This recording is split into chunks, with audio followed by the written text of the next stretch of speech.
मैं तुम्हारी जिंदगी में दोबारा दाखिल होने के लिए नहीं आई हूं, बल्कि इस रिश्ते को हमेशा के लिए खत्म करने आई हूं।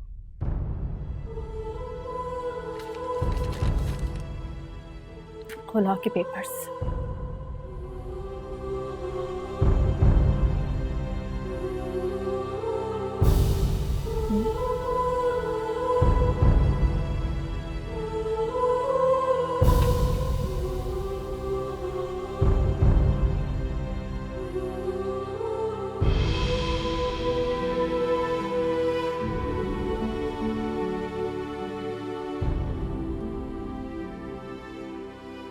ये क्या कर रही हो तुम? जानती हो मैं तुम्हारे बगैर नहीं रह सकता, मर जाऊंगा मैं। मत करो ये प्लीज। तुम मरो या जियो, अब मुझे फर्क नहीं पड़ता।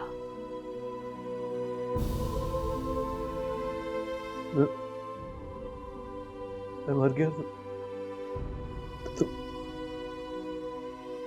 तुम्हें कोई फर्क नहीं पड़ेगा, कोई तकलीफ नहीं होगी तुम्हें? नहीं।